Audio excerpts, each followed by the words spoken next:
Saudara, puncak arus balik mudik lebaran diprediksi akan terjadi pada tanggal 5 dan 6 April 2025 atau hari Sabtu dan hari Minggu besok. Di sejumlah ruas tol, polisi bahkan sudah menyiapkan skema kontraflow hingga one way untuk memecah kepadatan arus. Sementara para pemudik yang menggunakan kapal di Pelabuhan Bakahuni menyiapkan 75 kapal dan 9 dermaga untuk arus balik lebaran. Lalu pertanyaannya, apa saja sebenarnya yang perlu diwaspadai saat arus balik lebaran?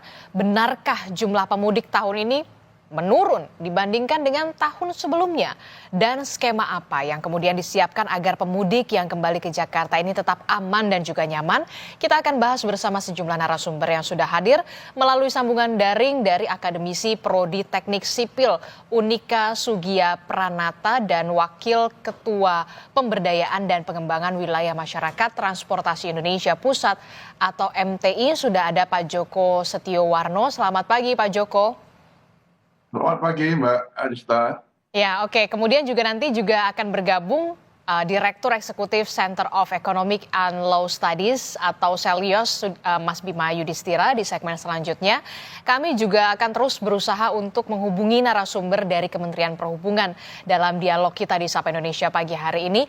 Tapi sebelum sampai ke situ saya bertanya dulu ke Pak Joko. Pak Joko, ini kan kalau kita lihat ya, arus mudik lebaran ini memang sudah terlewati begitu ya, sekarang sudah tanggal 3. Nah, saya mau tanya dulu deh, kalau menurut Anda nih, raportnya bagaimana? A, B, atau C nih untuk arus mudik? Belum berbicara soal arus balik. Kalau untuk arus mudik, dengan kondisi sekarang nilainya sudah minimal B lah ya. Kondisi sekarang ya, untuk di jalur-jalur utama, kemudian untuk penyeberangan juga dikatakan berhasil lancar gitu kan, meskipun nanti ada catatan tersendiri lah untuk penyeberangannya. Tapi secara umum tahun ini lancar ya, di tengah efisiensi anggaran. Nah, jadi dengan efisiensi anggaran tentunya ada sejumlah pemudik yang tidak berangkat, artinya tidak ikut mudik lah. Dan itu juga kami keliling tanggal 27 ke beberapa terminal di Jakarta, melihat kondisinya dibandingkan dengan tahun lalu dan mencari informasi dengan beberapa kepala terminal, memang tahun ini mengalami penurunan. Dan saya kira wajar ya, dengan efisiensi anggaran, kemudian adanya PHK dan sebagainya, ya perputaran ekonomi juga, keuangan di daerah juga makin jadi berkurang. Meskipun mudik, ya mereka lebih banyak. Tahun ini mudik gratis kuotanya cukup tinggi dibandingkan tahun lalu. Sehingga ya pokoknya mudik aja, ya untuk belanja keliling-keliling bisa tapi tidak dibelanjakan kan tidak punya uang. Mungkin seperti itu. Makanya agak sepi-sepi aja ini. Oke, jadi menurut Anda Pak Joko di tengah efisiensi anggaran pemerintah kita begitu ya, justru nilai atau raportnya untuk arus mudik lebaran ini B. Apa yang kemudian menjadi catatan yang perlu diperhatikan di arus mudik lebaran di tahun 2025 ini belum kita membahas arus balik nanti? Ya, untuk kebijakan ada kontraflow, umpamanya runway dan mungkin ganjil genap, ini saya kira kebijakan sementara lah, jangan digunakan kebijakan jangka panjang ya, karena kita itu pernah waktu mudik sebelum 2005 tuh pemudik itu banyak menggunakan angkutan umum. Itu sangat ramai sekali, berdesak-desakan. Kita masih ingat, kalau yang belum lahir, kalau sudah lahir yang mengalami seperti saya, bagi yang belum lihat di YouTube itu kelihatan bagaimana bis masuk Pulau Gadung, satu bis rebutannya penumpangnya memenuhi terminal. Sekarang tidak nampak lagi orang berkerumun di terminal. Ya, pertama mungkin mudik banyak, kedua ada pilihan lain, bertambahnya pemudik menggunakan sepeda motor. Nah, tanpa disadari sudah 20 tahun ini mudik menggunakan sepeda motor yang dulunya sangat jarang sekali terjadi gitu ya. Nah, ini yang harus diantisipasi, mudik sepeda motor ini mau kebijakan diteruskan seperti ini, atau mungkin ada yang mudik sepeda motor untuk happy-happy aja. Tapi bagi mudik sepeda motor, bawa anak, ya, barang lebih dari satu, dan sebagainya, penumpang lebih tiga, itu harus punya kebijakan khusus untuk tahun depan. Jadi jangan ada pembiaran seperti ini. Karena kami juga melihat ketika penyeberangan Merak dari Merak ke Bakahuni lewat Pelabuhan Ciwandan, itu setiap tahun jumlah pemudik motornya makin banyak dan yang bawa anak kecil itu juga makin banyak. Nah ini jadi keprihatinan juga kan, karena dia malam hari kemudian mau menyeberang, masih melanjutkan perjalanan 2 sampai 5 jam, cukup jauh juga. Jadi harus ada kebijakan khusus ke depan. Mhm. Nah kemudian memang kemarin untuk Merak ini ya nilainya harus kita B plus lah, mendekati A Kalau minus untuk gitu Pelabuhan ya. Merak ya, Karena berarti apa? ada peningkatan dong, Merak Pak. itu ada jelas gitu ya. Untuk jalur sepeda motor sekarang lebih baik, lebih mulus lah. Jalur lingkar selatan lebih bersih. Yang berjualan tiket-tiket itu sudah berkurang karena ada geofencing kebijakan itu kan membuat orang agak kesulitan juga gitu ya Mhm. untuk beli tiket. Tapi mereka sudah punya tiket. Kemudian Ciwandan juga kawasan untuk menampung pesepeda motor itu 4 kali lebih luas dan lebih bersih. Mhm. Sehingga ketika masuk penampungan, di situ nggak sampai 1 jam mereka sudah masuk ke kapal. Jadi lebih mudah Mhm. sekarang. Waktu Ya. tempuhnya juga dipersingkat ya. Sebenarnya sama dengan tahun lalu. Cuman wilayah luasan penampungannya 4 kali lipat. Jadi benar-benar lebih luas lagi. Jadi tidak perlu di jalan. Memang malam hari memang tidak bisa digalakkan, di jalan juga masih ada. Tapi di jalan pun dikasih antrian yang berpeneduh lah, ada peneduhnya. Jadi kalau kehujanan mereka tidak kehujanan Mhm. meskipun itu malam hari ya, cukup lancar, kapalnya juga besar-besar dan itu juga limpahan kapal yang ada di penyeberangan juga Mhm. yang buka rem downnya samping gitu ya, Mhm. khusus seperti itu. Eh, di Merak juga katanya bisa bermain sepak bola itu sibuknya cuma 3 hari aja itu tanggal 26 malam 27 28 29 aja Mhm. Mhm. selain itu sepi tapi angkutan barangnya mulai tahun ini dipisahkan ke pelabuhan BBJ Bandar Bakau Jaya memang di sana cukup luas Mhm. namun mungkin kapalnya kurang sehingga masih muncul antrian sehingga ini saya pikir ada kebijakan tidak biar tidak antri di jalan, mungkin nanti agak lebih dinamis lagi tahun depan, tetap seperti ini terbagi menjadi 3 pelabuhan dengan masing-masing tujuan yang berbeda. Nanti kalau Meraknya sepi ya, Merak itu sebagai yang pelabuhan utama yang dimanfaatkan semaksimal mungkin dulu, yang lainnya baru sebagai penunjang. Tetapi khusus sepeda motor tetap harus dipisah Mhm. untuk mudik ya, Mhm. kecuali untuk balik nanti beda lagi lah, gitu Mhm. ya. Nah Oke. ini kalau di jalan tol masih terjadi itu apa? Penggunaan bahu jalan. Nah, ini harus gencar sekali ini. Bahu jalan yang ngeri juga untuk pada bahu jalan itu kan untuk kondisi darurat gitu ya. Kemudian rest area masih menjadi titik-titik kemacetan. Jadi benar dipikirkan manajemennya kalau sudah penuh ya sudah ditutup saja, dibuat informasi di FMS ya itu boleh tutup sehingga bisa melaju. Ini juga sumber kemacetan di jalan tol di rest area yang sudah ada meskipun sudah berkali perlu informasi lebih masif lagi agar masyarakat keluar dari jalan tol menjadi rest area yang lebih banyak, lebih luas dan lebih nyaman sebenarnya dibanding harus di Mhm. bahu jalan untuk Mhm. beristirahat. Oke, yang perlu di-underline adalah soal pelayanan di pelabuhan Merak ini sudah jauh lebih baik begitu ya dibandingkan dengan arus mudik tahun lalu, termasuk juga soal bagaimana yang di jalur tol sendiri penggunaan bahu jalan ini juga tetap harus diperhatikan, termasuk juga soal rest area juga masih menjadi titik-titik atau simpul-simpul kemacetan. Nah, kalau kita tahu kan sebelumnya juga pemerintah berlakukan WFA, work from anywhere begitu ya dengan maksud atau tujuan memecah kepadatan di arus mudik jangan sampai bertumpu di puncak arus mudik. Dari pengamatan Anda, dari pantauan Anda dengan adanya kebijakan WFA ini apa kemudian efektif atau justru tidak tetap bertumpu di puncak arus mudik kemarin menurut Anda, Pak Joko? Ya, OFA ini sebenarnya kalau di penyeberangan kami lihat diperhatikan penyeberangan itu tanggal hari Sabtunya itu seminggu sebelum hari H itu cukup padat juga. Habis itu dia landai. Artinya Mhm. ada pengaruhnya. Meskipun tadi saya katakan ada penurunan juga gitu ya. Penurunan ini cukup membantu juga untuk mudik ini tidak banyak orang untuk mudik. Tapi kalau di jalan tol nampaknya eh, memang pada WFA itu cukup tinggi juga kalau lihat Mhm. datanya ya. Jadi mereka menggunakan jadi WFA ini bagi kelompok menengah ke atas mereka masih bisa mudik. Artinya dengan biaya sendiri Hmm. melihat pengguna jalan tol itu ada peningkatan memang. Katanya dibandingkan kami lihat di jasa ada peningkatan kondisi normal itu sekitar 25,5% dibandingkan volume yang sama tahun yang lalu itu ada peningkatan 0,5%. Ini saya kira kalau kendaraan pribadi biasanya kelompok menengah ke atas. Mhm. Tapi yang mungkin yang berkurang menengah ke bawah ini. Ya kalau ada yang bis gratis, karena kebetulan tahun ini mudik menggunakan bis gratis itu lebih banyak ketimbang tahun lalu. Oke. Ya, bahkan dari Jawa Tengah juga ada peningkatan 2 kali lebih gitu kan. Mhm. Kemudian di daerah-daerah juga melakukan lokal, maupun dia ada antar provinsi Sumatera Selatan itu kan dia walaupun sedikit adalah mudik ke Pulau Mhm. Jawa. Mhm. Nah, lokal-lokal cukup banyak juga. DKI juga menyelenggarakan. Mhm. Meskipun terlambat, akhirnya Kementerian Perhubungan tidak mengeluarkan kebijakan itu. Mhm. Dan jangan lupa, ini mungkin yang jarang diberitakan adalah mudik gratis menggunakan kapal laut. Ini cukup banyak. Ya, kita jarang melihat itu.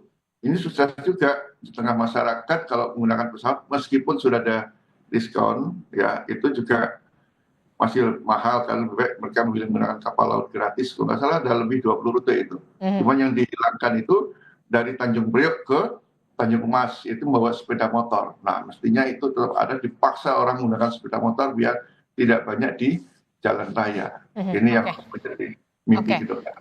Oke, pemerintah bahkan sudah menyiapkan work from anywhere begitu untuk memecah kepadatan arus mudik begitu ya, jangan sampai kemudian bertumpu di puncak arus mudik. Eh, Bisa dikatakan arus lalu lintas di masa arus mudik 2025 ini cukup lancar. Tapi yang kemudian jadi pertanyaan, lancarnya ini karena memang angka pemudiknya turun atau seperti apa begitu ya? Saya bergabung bersama kita sudah bergabung ada Mas Bima Yudhistira dari Selios. Selamat pagi, Mas Bim. Ya, selamat pagi. Ya, Mas Bim, ini kan kalau kita lihat ya, Kementerian Perhubungan sudah mengatakan bahwa angka pemudik ini turun begitu ya. Kita lihatlah arus mudik kemarin begitu, oke ada macet tapi tidak terlalu yang cukup signifikan begitu ya. Sudah bisa dipecah dengan skema one way atau kemudian kontraflow, termasuk juga di bandara atau pelabuhan cukup lancar. Nah, Anda melihat lancarnya ini karena memang sudah tidak ada daya untuk mudik, kemudian sehingga angka pemudiknya turun, atau faktornya seperti apa sebenarnya? Ya, memang salah satu faktor utamanya soal daya beli masyarakat. Mhm. Karena kalau kita lihat di segmentasi kelas menengah ke bawah, sebagian sudah menjadi korban dari PHK. Karena Mhm. Januari, Februari itu angkanya sudah 18.000 ya, dari Kementerian Tenaga Kerja. Itu besar sekali. Mhm. Kemudian di segmentasi menengah yang masih mendapatkan THR, mereka cenderung bersiap-siap nih. Jadi pasca Lebaran, rupiahnya melemah, kemudian banyak pengeluaran pasca Lebaran, mereka akan berpikir apakah harus mudik Lebaran atau cukup mentransfer uang ke sanak keluarga, atau bahkan tidak mudik Lebaran dan tidak mentransfer uang tahun ini Mhm. untuk bersiap simpanan yang lebih banyak pasca Lebaran. Mhm. Tanda-tanda indikatornya sebelumnya sudah terlihat. Salah satunya adalah deflasi sebelum adanya Ramadan. Mhm. Jadi ada anomali. Padahal momentum Ramadan Lebaran ini kan momentum terjadinya kenaikan konsumsi rumah tangga Betul. sepanjang tahun. Mhm. Mhm. Tapi sebelumnya ada deflasi. Kemudian impor barang konsumsi itu anjlok 21% dibandingkan tahun lalu. Terus penjualan kendaraan bermotor itu juga kelihatannya kurang begitu bagus. Penjualan perumahan juga kurang begitu bagus. Jadi memang dari sisi permintaan pada Ramadan Lebaran kali ini agak melambat. Mhm. Mhm. Jadi memang memang tidak bisa dipungkiri daya beli ini kita lagi lesu-lesunya yang menyebabkan kemudian banyak orang yang memilih untuk ya sudahlah tidak mudik begitu. Bahkan saya sempat melihat begitu ya, salah satu pengendara motor begitu ada tempel stiker, maafkan Bapak, nak, eh, Bapak habis kontrak begitu ya, untuk kemudian dia kembali ke kampung halaman dengan kenyataan ternyata tidak diperpanjang kontrak, belum lagi marak PHK di mana-mana, efisiensi anggaran dari pemerintah. Nah, menurut Anda maraknya PHK ini memang di berbagai sektor, semua umum, dan yang kemudian jadi pertanyaan lah solusinya seperti apa ini, Mas Bim? Iya, sekarang kalau dilihat memang sektor yang paling kena PHK adalah sektor padat karya. Salah Mhm. satunya di pakaian jadi, alas kaki. Apalagi nih kita mendengar berita kurang begitu bagus juga ya dari Amerika Serikat Hmm. bahwa Indonesia akan kena tarif yang cukup tinggi, 32%. Hmm. Jadi artinya banyak ekspor yang ke Amerika atau ke negara-negara lain ini akan lesu sehingga berpengaruh pada efisiensi dari tenaga kerjanya. Ini pasca Lebaran jadi salah satu yang dihadapi. Kalau solusinya bagaimana? Memang kita berharap pemerintah mengeluarkan paket stimulus, stimulus yang lebih besar lagi untuk mendorong penciptaan lapangan kerja. Hmm. Lapangan kerja ini adalah lapangan kerja yang bisa menjawab mereka yang di PHK. Hmm. Jadi lapangan kerja bukan lapangan kerja dari industri yang berbeda, tapi tetap bertahan di industri yang sama. Yang kedua adalah kalau memang susah melakukan ekspor, terutama di sektor padat karya, maka diharapkan ada pasar domestik, pasar dalam negeri yang bisa dijaga dari barang-barang impor yang berlebihan. Hmm. Nah, ini perlu revisi Permendak 8 2024 itu. Itu sumber masalah utamanya. Nah, berikutnya lagi adalah saya melihat begini, ini ada kaitan ya. Pemudik oke, pemudiknya melambat. Tapi dengan efisiensi anggaran di banyak daerah, sekarang ini yang harus diantisipasi adalah arus urbanisasi. Oke. Arus dari masyarakat daerah yang mencari kerja di kota-kota besar. Mhm. Ini kemungkinan akan ada ledakan.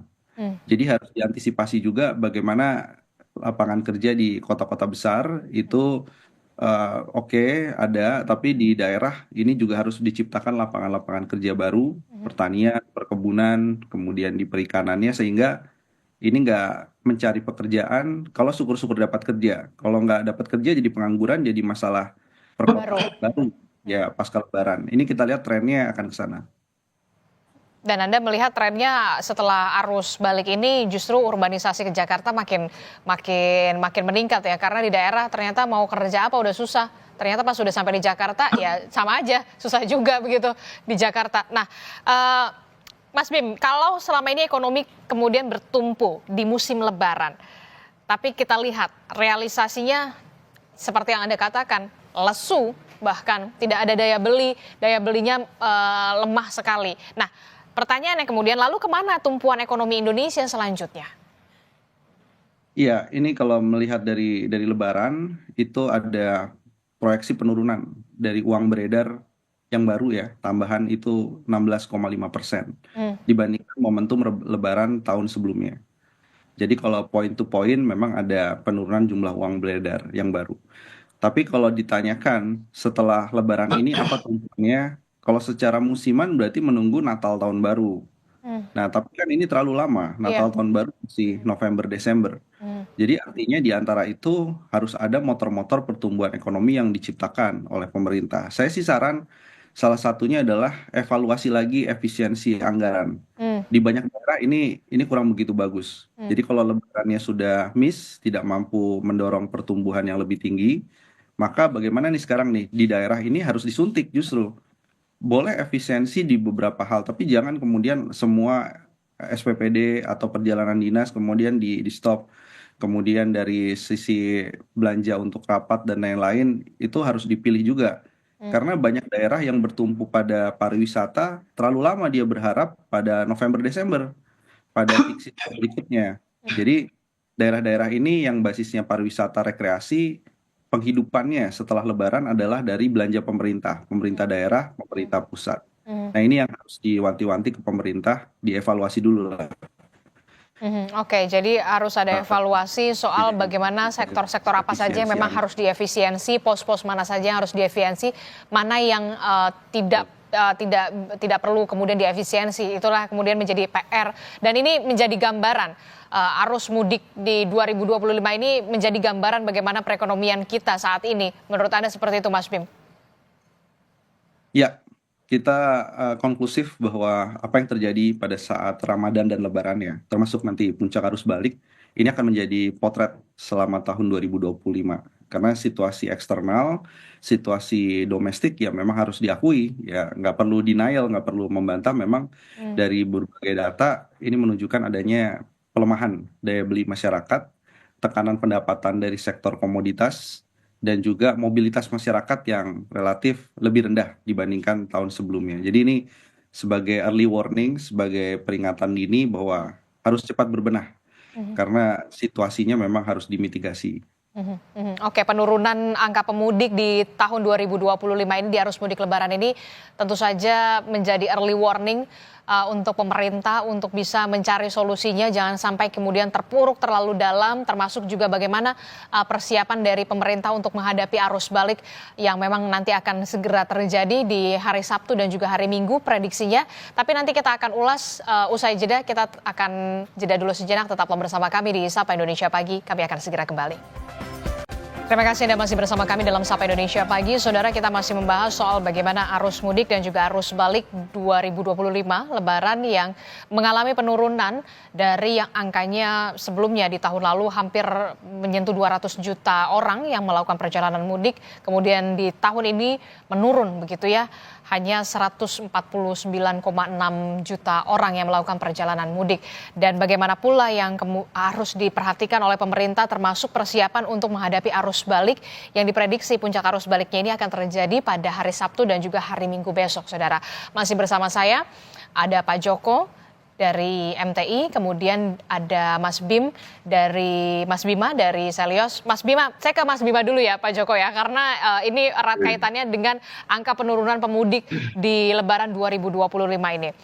Mas Bima, kalau tadi kita lihat daya beli lesu, perputaran uang dari Ramadan sampai arus mudik ini juga menurun, belum lagi rupiah yang sudah makin tertekan di angka 16.000 begitu ya, lebih angka PHK yang turut menyumbang mengapa penurunan arus mudik 2025 ini turun merosot.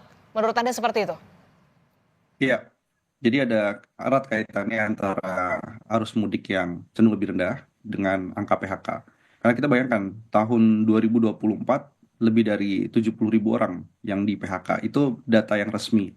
Saya kira banyak yang tidak terlapor juga angka PHK-nya. Artinya lebih dari 70.000 orang. Sementara dari angka yang resmi sampai bulan Februari itu sudah hampir 20.000. Jadi hanya 2 bulan di awal 2025 itu angkanya itu sudah lebih dari 20% dibandingkan total di 2024.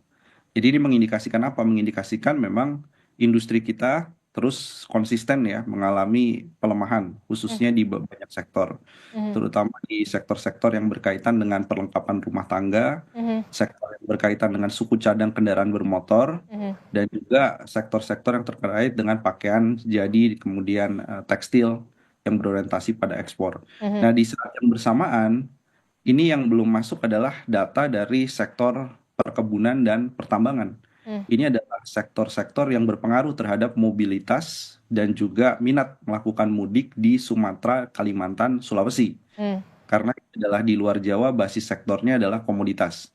Nah, jadi melihat perkembangan dari batu bara sedang turun, kemudian juga harga nikel kurang begitu bagus, ini berpengaruh nantinya ke saudara kita yang ada di Sulawesi. Betul. Kemudian dari sisi hilirisasi lainnya juga dari segi harga di level internasional sedang rendah. Nah, ini pasca Lebaran kita melihat akan ada pasti adjustment atau penyesuaian dari sisi tenaga kerja di sektor-sektor yang basisnya adalah komoditas. Nah, ini yang membuat mereka sudah bersiap-siap sebelumnya pada waktu Ramadan mulai mengurangi konsumsi, simpanan lebih banyak lagi. Itu yang masih punya simpanan, yang masih mendapatkan THR. Selain itu yang lainnya ya cenderung untuk makan tabungan gitu ya, untuk tahan. Makanya nggak mudik. Oke, jadi cenderung mantap makan tabungan begitu ya, karena memang udah nggak ada pilihan lagi. Saya juga bergabung, ini sudah ada narasumber yang bergabung melalui sambungan daring, Vice President Corporate Secretary Legal PT Jasa Marga Trans Jawa Tol. Selamat pagi, Bu Ria Marlinda. Bu Ria? Pagi. Iya, Pagi, Mbak. ya, Bu Ria, ini kalau kita lihat kan puncak arus mudik memang sudah terlewati ya. Kemudian yang sekarang dihadapi adalah bagaimana nanti puncak arus balik nih, yang kemudian diprediksi kalau tidak salah tanggal 5 ya, tanggal 5 dan tanggal 6 di weekend besok. Nah, dari Jasa Marga sendiri, insentif apa yang kemudian diberikan kepada pengguna jalan tol untuk menghadapi puncak arus balik 2025 ini, Lebaran ini? Ya, dari Jasa Marga Trans Jawa Tol sebagai Jasa Marga Group nih, Mbak, kita sudah menyampaikan bahwa memang sama seperti di arus mudik gitu ya, ada potongan tarif tol yang diberikan kepada pengguna jalan gitu yang melewati gerbang tol Kali Kangkung sampai dengan gerbang tol Cikampek Utama dimulai dari hari ini. Hari ini jam 5 pagi sampai nanti tanggal 5 April jam 5 pagi. Mhm. Dan nanti ada lagi di tanggal 8 April jam 5 pagi sampai 10 April jam 5 pagi. Ini salah satu gitu ya stimulus dari Jasa Marga Group diberikan karena memang untuk membantu pengguna jalan untuk memilih waktu terbaiknya dalam melakukan arus balik. Karena kita sama-sama tahu bahwa prediksi puncak yang disampaikan itu dari Jasa Marga sendiri itu di tanggal 6 April. Nah, kemungkinan yang melewati prediksi kami ya, melewati Cikampek Utama gitu yang masuk itu dalam satu hari shift 1 sampai dengan shift 3 itu mencapai 100.000 kendaraan di tanggal 6. Itu prediksi kami. Jadi kami sampaikan ini karena buat membantu pengguna jalan agar memilih arus balik. Selain itu, selain ada potongan tarif juga, kami juga dari Jasa Marga Group itu juga sudah menyiapkan di seluruh gerbang gitu ya layanan MR gitu ya. Itu biasanya kami hanya menyiapkan layanan MR itu 10 sampai 17 MR yang disiapkan optimalisasi gerbangnya. Hanya saja sekarang karena melihat arus balik gitu dan arus mudik kemarin hasil evaluasi semua ditambah, Mbak. Jadi di gerbang tol Kali Kangkung saja itu udah menyiapkan sampai dengan 20 yang disiagakan. Mhm. Di gerbang tol Cikampek Utama itu sampai dengan 26 yang disiagakan dan di Cikampek Utama juga kami sudah menambah Cikatama 8. Jadi kami punya gerbang baru gitu yang menyambut pengguna jalan di arus balik nantinya itu ada Cikatama 8 dengan 5 gardu yang udah bisa dioptimalisasi pada saat arus balik. Oke, jadi bagi para pemudik yang ingin kembali ke Jakarta begitu ya setelah melakukan perjalanan mudik untuk tol ini ada potongan tarif tol ya dari tanggal 3 sampai tanggal 5, kemudian di 8 sampai tanggal 10 begitu ya. Ya, Benar yang biasanya dari GT Kali Kangkung ke GT Cikampek Utama itu kan normalnya 440, ini jadi 352.000, benar demikian? betul. Ya, betul, betul. 352.000. Oke. Nah, kalau dari segi angka, dari data sendiri, Bu Ria, di masa puncak arus mudik Lebaran kemarin dibandingkan dengan tahun lalu, apakah datanya ada penurunan atau seperti apa? Kalau dari data Jasa Marga sendiri?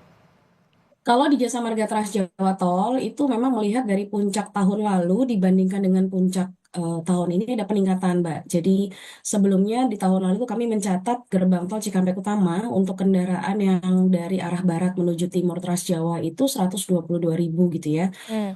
Di tahun ini kita mencatat sampai dengan 126.000. Jadi memang ada kenaikan 3,4% gitu untuk pemudik kemarin yang melewati pada saat masa puncak. Oke, ada peningkatan 3,4% ya. Nah, untuk Ya. prediksinya di arus balik ini akan ada berapa ribu kendaraan yang kemudian akan melintasi Trans Jawa Tol begitu ya. Untuk di puncak arus balik ini diprediksinya akan berapa ribu kendaraan, Mbak Ria? Kalau di kami, prediksinya dari gerbang tol Cikampek Utama sebagai barier terakhir nantinya kan ya untuk menerima seluruh pengguna jalan itu sekitar 100.330 yang melewati pada saat arus balik di saat puncak. Nah, puncaknya itu kami prediksikan di tanggal 6 April. Di shift 1 sampai dengan shift 3 berjumlah 100.330 kendaraan. Untuk puncak arus balik sendiri, trennya apakah nanti dari siang sore ke malam atau justru dari pagi ke siang nih? Kalau kemarin kan di arus balik ini trennya masih dari sore ke dini hari ya Ya, padatnya. Kalau untuk arus balik sendiri seperti apa, Mbak Ria?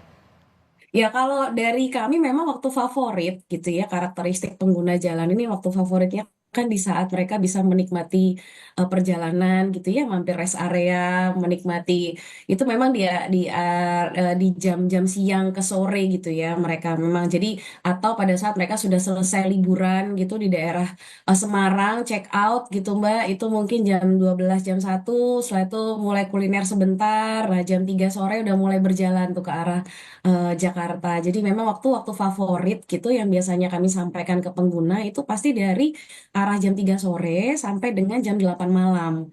Jadi kami selalu melakukan himbauan ya, jadi untuk memilih waktu mungkin tidak bersamaan di Mhm. waktu favorit. Jadi bisa diperhatikan begitu ya, jangan justru pulang ke Jakarta di waktu-waktu yang biasanya banyak juga orang yang memilih untuk pulang ke Jakarta di jam 3 sore sampai malam begitu ya. Jadi bisa bisa berpikir, oh oke, habis subuh saya mungkin berangkat begitu ya, Mbak Ria ya. Iya, iya. Oke, saya ke Pak Joko. Pak Joko, apa yang harus diantisipasi yang juga perlu diperhatikan baik untuk jasa marga dan juga pemerintah dalam hal ini untuk arus balik Lebaran 2025 yang diprediksi ini akan puncaknya di tanggal 5 dan tanggal 6. Kalau dari Trans Jawa Tol sendiri memprediksi di tanggal 6 nih, Pak Joko. Ya, begini, jadi yang Bu Ria tadi katakan adanya potongan tarif tol ini menarik. Jadi yang diberikan itu bukan tanggal 5 dan 6, tapi tanggal 3, 4. Ya, 3, 4. Kemudian setelah itu tanggal 8, artinya ini mendorong orang untuk mudiklah sekarang gitu, untuk kembali ke arus balik sekarang ke Jakarta, sehingga tidak menumpuk nanti tanggal 6, tanggal 5 dan 6. Ya, karena tanggal 8 sudah masuk, tanggal 7 biasanya mereka sudah sampai di rumah untuk seharian istirahat lah dalam perjalanan panjang gitu kan. Nah ini menarik sekali. Mudah-mudahan ini ketarik semua ini. Jadi puncaknya nggak begitu puncak sekali, ya bisa lebih lancar. Dan yang mungkin untuk di jalan tol ini mungkin lebih diperketat lagi agar istirahat di bahu jalan ini benar-benar ditertibkan. Ya, kita tahu kemarin masih ada juga sampai dia lelah bukannya keluar di gerbang tol, tapi masih di bahu jalan. Ini perlu ditertibkan kembali. Biasanya tuh nanti dia mendekati kota Jakarta, udah kecapean, dia mau keluarnya udah bingung, udah itu seperti itu ya. Dan manajemen untuk rest area. Jadi kalau memang itu sudah penuh ya sudah tutup aja, beri lewat PMS ya di rel-rel ada di jalan tol itu sehingga mereka bisa melaju terus, tidak perlu untuk pelan-pelan. Oh ini mau keluar jalan saya pelan-pelan, itu sangat mengganggu lagi untuk kendaraan berikutnya. Terjadi pelambatannya mesti yang selalu terjadi di rest area. Itu yang perlu dicermati untuk di jalan tol gitu. Kalau di penyeberangan saya kira masih menggunakan skemanya kemarin tidak melewati kembali ke Ciwandan, karena jalur Ciwandan ini jalurnya untuk wisata, jadi tidak mungkin digunakan kecuali malam hari.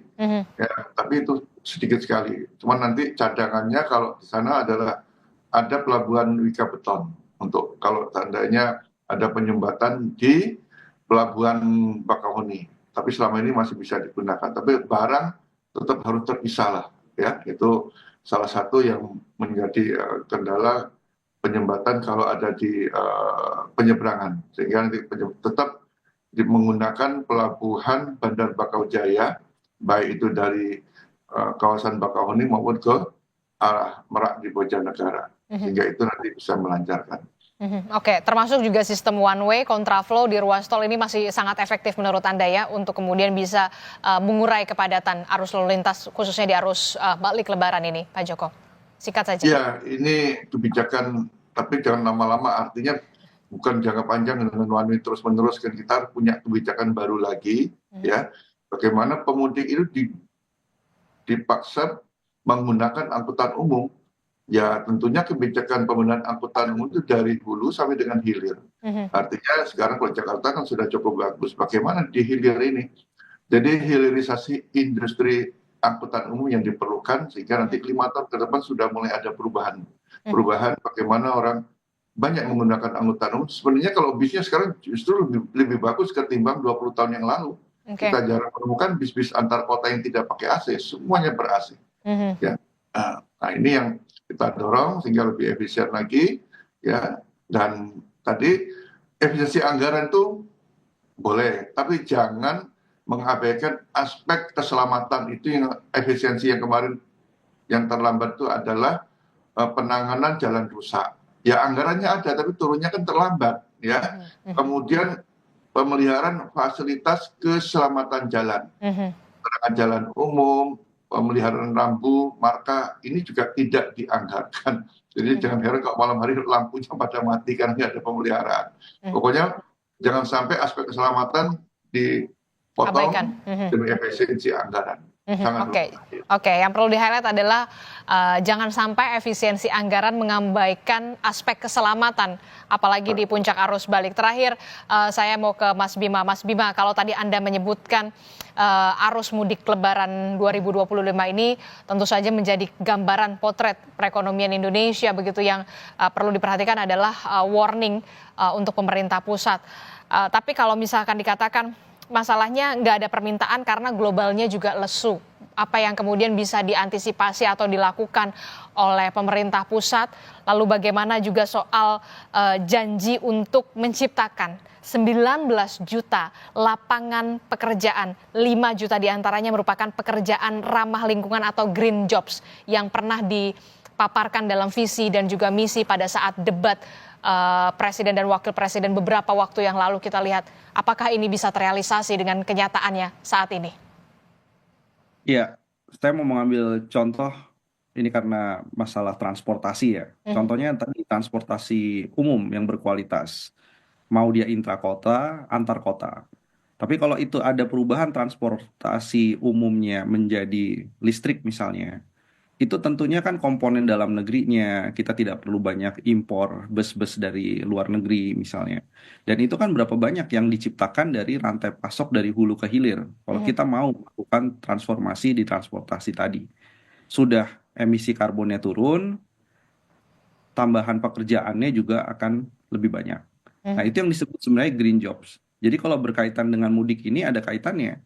Semakin banyak penggunaan transportasi umum yang ramah lingkungan, penciptaan lapangan kerja semakin banyak, ekonomi semakin berputar. Kalau pabriknya apalagi ada di daerah-daerah di luar di Jabodetabek tuh untuk pembuatan bus, itu baru kita bicara transportasi moda bus misalnya. Belum ada yang lainnya. Artinya ini yang harusnya dilakukan. Jadi ada nyambungnya gitu antara transportasi yang lebih ramah lingkungan dengan arus mudik yang lebih lancar, harga yang lebih murah, jadi nggak pakai kendaraan pribadi. Nah, jadi pemerintah perlu mengintegrasikan. Jadi jangan kemudian loncat ya, ini saya agak kritik meloncat misalnya ke makan bergizi gratis. Apa kaitannya itu dengan job creation itu? Itu justru mengurangi job creation di kantin, di UMKM sekitar sekolah misalnya begitu. Terus kemudian hilirisasi. Kan ada sambungnya nih, transportasi hijau itu butuh banyak sekali baterai. Baterainya dari mana? Komponen dalam negeri, hasil hilirisasi tambang. Nah ini kita yang perlu susun pasca lebaran ini adalah integrasi hulu dan hilir apa yang mau dicapai. Dan apa yang bisa menciptakan tenaga kerja. Memang nggak semua quick win butuh proses, iya. Tapi setidaknya ini. Kemudian yang berikutnya lagi tadi, menyelamatkan industri existing. Jangan keburu buka yang baru, menarik investasi butuh waktu, bangun pabriknya 3-5 tahun, tapi yang existing ini yang sekarang butuh bantuan, UMKM kita. Ini yang harus jor-joran pemerintah memberikan stimulus. Karena apa? Karena UMKM-nya maju, orang betah tinggal di desa. Orang betah tinggal di desa nggak kepikiran untuk nyari kerja di Jakarta, ngapain? Biaya hidup tinggi gitu kan. Belum tentu juga kepastian kerjanya ada, lebih baik dia menyuburkan ekonomi yang ada di desa dengan UMKM. Nah ini harapannya memang menjadi fokus dari pemerintah kalau memang ingin mencari solusi. Oke, kita akan lihat bagaimana nanti setelah Lebaran begitu ya, apakah benar nanti akan ada lonjakan urbanisasi dari daerah-daerah ke Jakarta. Walaupun kita lihat juga di Jakarta juga lagi lesu-lesunya begitu ya perekonomiannya. Terima kasih Mas Bima dari Selios, kemudian ada Mbak Ria juga dari Jasa Marga dan juga Pak Joko dari MTI. Terima kasih Bapak-bapak dan juga Ibu-ibu sudah bergabung bersama kami dalam Sapa Indonesia pagi hari ini. Selamat pagi, sehat selalu.